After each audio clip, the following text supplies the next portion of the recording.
Maria Corina Machado. నేను మిమ్మల్ని ఏం తిట్టట్లేదు కూడా. ఇది ఒక పేరు. వెనిజులా అనే దేశంలో ప్రతిపక్ష నాయకురాలి పేరు. ఆమెకి ఇప్పుడు నోబెల్ బహుమతి పురస్కారాన్ని అనౌన్స్ చేసింది నోబెల్ బహుమతి ఇచ్చేటువంటి సంస్థ. మొన్నటి నుంచి కింద మీద పడుతూ దొల్లుతున్నటువంటి ట్రంప్ను కూడా కాదని పక్కన పెట్టి భయంకరమైనటువంటి లాబియింగ్ మొత్తాన్ని ఎడం చేత్తో పక్కకు తోసేసి మీడియా ప్రచారాన్ని కూడా మినిమం కేర్ చేయకుండా వాళ్ళు నార్వే వాళ్ళు ఇస్తారు ఇది. వాళ్ళు ఈ మరియా కొరీనా మచాడోకి ఇచ్చారు. వెనిజులా దేశానికి ప్రతిపక్ష నాయకురాలు. మొన్నటి వరకు కూడా అంటే ఇంటర్నేషనల్ న్యూస్ మీద లిటిల్ బిట్ ఐడియా ఉంది. మొన్నటి వరకు కూడా తను ఏమంటారు అజ్ఞాతంలో ఉంది, అండర్ గ్రౌండ్ వెళ్ళిపోయింది. ఎందుకంటే వెనిజులాలో మీకు నియంతృత్వం, డిక్టేటర్షిప్ ఉంటుంది. దానికి అగెనెస్ట్గా పోరాటం చేయటమే కాకుండా ఆ పోరాటాన్ని శాంతియుతంగా నడిపించింది. నోబెల్ ప్రైజ్ అంటే ఏంటి? బేసిక్గా ప్రపంచ శాంతి, ప్రపంచమంతా శాంతంగా ప్రశాంతంగా ఉండాలి. దానికోసం ఎవరైతే ఇన్స్పైర్ చేస్తారో దాన్ని వాళ్ళకి ఇస్తూ ఉంటారు. 1901 నుంచి, అంటే దాదాపు 125 సంవత్సరాల నుంచి ఇస్తున్నారు. 111 వరకు ఇచ్చారంట ఇవి నోబెల్ ప్రైజ్లు. ఏడాదికి ఒకటి, 2 ఏళ్ళకి ఒకటి అట్లా ఇస్తూ ఉంటారు. కొన్ని సంస్థలకి ఇచ్చారు, కొన్ని మనుషులకి అంటే వ్యక్తిగతమైన మనుషులకి ఇచ్చారు. సో ఈ ఇయర్ ఎట్టి పరిస్థితుల్లో ట్రంప్కి వచ్చేస్తుందని నేను చాలా ప్లాన్లు వేసుకున్నాడు. కేఏ పాల్ టైప్లో నేను అన్ని యుద్ధాలు ఆపాను, ఇన్ని యుద్ధాలు ఆపాను. ఆయనకి సంబంధం లేని, ఆయనకి ఏమాత్రం ఇన్ఫర్మేషన్ లేని ఇండియా పాకిస్తాన్ వారు కూడా నేనే ఆపేస్తానని జబ్బలు జరుచుకున్నాడు. ఇండియన్ పార్లమెంట్లో ఇండియన్ పిఎం చాలా ఓపెన్గా చెప్పాడు, వేరే దేశం వాళ్ళు ఎవరు ఇన్వాల్వ్ అవ్వలేదు ఈ దేశపు యుద్ధం పాకిస్తాన్తో జరుగుతుండగా. థర్డ్ పార్టీ ఏది ఇన్వాల్వ్ అవ్వలేదని చాలా ఓపెన్గా క్లియర్గా చెప్పాడు. ట్రంప్ పేరు ఎత్తితే మళ్ళీ తలకే నొప్పులు ఎందుకు అనుకున్నారేమో, కానీ మోడీ అయితే అప్పుడు ఇట్లా చెప్పడం జరిగింది.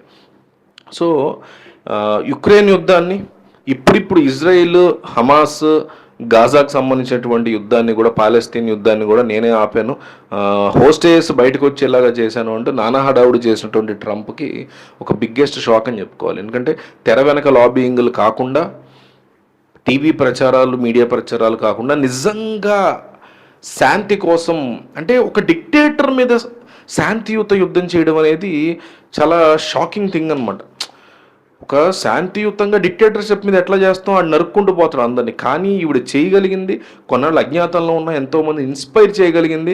ఆవిడ్ని చూసి ఎంతోమంది బయటకు వచ్చి వెనిజులాలో ఈరోజు ఎలక్షన్ కనుక పెడితే ఖచ్చితంగా ప్రజాస్వామ్య దేశంగా మారాలి తన దేశం అని పోరాటం చేసి ఎంతోమందికి ఇన్స్పిరేషన్, నాతో సహా మీతో సహా ఎన్నో లక్షల కోట్ల మందికి ఇన్స్పిరేషన్గా నిలిచింది ఆవిడ. ఆవిడెక్కడ క్యాపిటలిస్ట్ ముసుగులో బిజినెస్ పీపుల్, ఒక బిజినెస్ మైండ్ సెట్ ఉన్న వ్యక్తి, బిజినెస్ పీపుల్ అంతా డబ్బు పెడితే జనాలకి I will make America great again అని సొల్లు కబుర్లు చెప్పి ప్రెసిడెంట్ అయ్యి ఆ దేశానికి ఈ దేశానికి సంబంధం లేని వాటిలో తలదూర్చి అవన్నీ నేనే ఆపానని చెప్పుకునే ట్రంప్ ఎక్కడ? నిజంగా ప్రజలతో ప్రజల పోరాటాన్ని అర్థం చేసినటువంటి వ్యక్తి ప్రజల్లో ఉంటాడు. ఆమె ఉంది, ఇన్నాళ్ళ నుంచి కూడా ఆమె ప్రజల్లో ఉన్నది. ట్రంప్ ఎప్పుడున్నాడు ప్రజల్లో? మోడీ ఎప్పుడున్నాడు ప్రజల్లో? రాహుల్ గాంధీ ఎప్పుడున్నాడు ప్రజల్లో? మీరు ఇష్టపడే ఆంధ్ర తెలంగాణ నాయకులు ఎప్పుడున్నారు ప్రజల్లో? కబుర్లు చెప్పడానికి, వాళ్ళ ఆస్తులు పెంచుకోవడానికి తప్ప, చంద్రబాబు అయినా, జగన్ అయినా, పవన్ కళ్యాణ్ అయినా, కేసీఆర్ అయినా, రేవంత్ అయినా వీళ్ళు ఆస్తులు పెంచుకుంటూ ఉంటారు తప్ప, మోడీ అయినా రాహుల్ గాంధీ అయినా పెంచుకుంటారు. ఆ డబ్బును తీసుకొచ్చి ఓట్లు వేసుకుంటారు, అధికారం కోసం చేస్తారు ఇవన్నీ వాళ్ళు.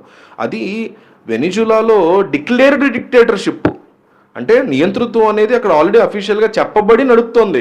మన దగ్గర కాంగ్రెస్ హయామైనా, బీజేపీ హయామైనా చెప్పని డిక్టేటర్షిప్. ఒక మీడియా హౌస్ వెళ్ళి ఒక ప్రధానమంత్రిని క్వశ్చన్ చేయలేనటువంటి దౌర్భాగ్య దేశంలో బతుకుతున్నాం మనం. కనీసం వాచ్ డాగ్స్గా ఉండేటువంటి మీడియా వెళ్ళి ఇలా ఎందుకు జరిగిందండి, ఇలా ఎందుకు చేశారు, కుంభమేళ ఇంతమంది ఎందుకు చనిపోయారు, దాని పేరేంటి, బాలసోర్ ట్రైన్ ఇన్సిడెంట్లో అన్ని వందల మంది చనిపోతే దేశపు రైల్వే మినిస్టర్ రాజీనామా ఎందుకు చేయలేదు? మళ్ళీ తర్వాత ఇదే ప్రభుత్వం ఎన్నికైన తర్వాత మళ్ళీ ఆయనకి ఎందుకు పదవి ఇచ్చారు రైల్వే మినిస్ట్రీ? ఇది చేతకంతనం కాదా అని క్వశ్చన్ చేసే మీడియా లేదు ఈ దేశంలో. ఇంకా అదే నియంతృత్వం అంటే. పైకి చెప్పని నియంతృత్వం ఇది, అక్కడ చెప్పే నియంతృత్వం. దాని మీద ఆవిడ పోరాటం చేయగలిగింది. చెప్పని దాని మీదైనా మనం పోరాటం చేయలేము, కలిసికట్టుగా ముందుకు వెళ్ళలేము. బానిసల్లా బతికేటువంటిది అలవాటు అయిపోయింది. మన తాత ముత్తాతలు బ్రిటిషర్ల కాళ్ళ కింద చెప్పుల్లో బతికారు, మనం ఇప్పుడు బతుకుతున్నాం అట్లాంటి దేశం. ఎనీవే, అలాంటి ఇన్స్పిరేషన్ పీపుల్ని మనం చూసి ఇప్పటికన్నా బుద్ధి తెచ్చుకోవాలని కోరుకుందాం. సో ఆవిడ కోసమైనా ఒక్కసారి కింద కామెంట్ కంగ్రాచులేషన్స్ అని కామెంట్ చేయండి.